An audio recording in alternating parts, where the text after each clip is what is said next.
Our team coverage continues tonight with the downstream effects of this sewage spill. Matt Gregory spoke with watermen who work in the Potomac who say this is making a tough oyster and shellfish winter season worse. And now they're looking to leaders in Washington and Annapolis for relief. So out here on the Potomac River, we're 75 miles south of where the sewage spill happened, down here in St. Mary's County. And when I came down today, talking to watermen, they said even though we're this far down, the stigma associated with the spill has created issues for selling oysters. And that's why they say they'd like to see some relief from the federal government and the state government.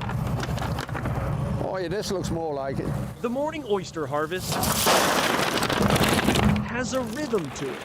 The dredge scoops oysters off the bottom of the Potomac River, then dumps them by the dozens on the sorting table. That oyster's 3 inches.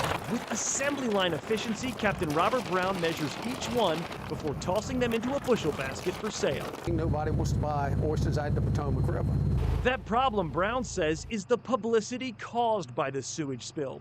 The oyster bed he farms lies well south of any harvesting restrictions. It routinely tests safe, but still, the men who were shucking oysters and selling oysters other places say, look, we don't want no more oysters out there Potomac because we had questions when we go to sell the oysters. Add this on top of an ice-cold winter where watermen couldn't work for a few weeks. When you're sitting on shore and you haven't worked for 5 weeks, how much does that affect you? In more than a week, Maryland will lift its shellfish restrictions from the spill, but it will continue to create a catastrophe for watermen. So Brown and the Maryland Watermen's Association have reached out to lawmakers. We have requested disaster relief on it to help with it because it's just taking so much of our livelihood. I reached out to the White House and state officials for a response to Brown's request, but they've not gotten back to us as of this report. There you go. With only a few weeks left in oyster season, Brown says watermen have no choice but to work while they wait and hope lawmakers can deliver a pearl for their oysters.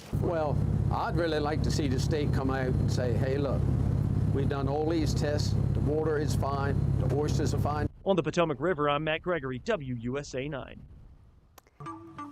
We have been following every angle of the Potomac sewage crisis. Right now on WUSA 9 Plus, you can stream our special coverage about how this happened, the impacts in our community, and more importantly, what comes next. You can download Plus for free by scanning the QR code on your screen right now. Then you can stream all of our content on your time.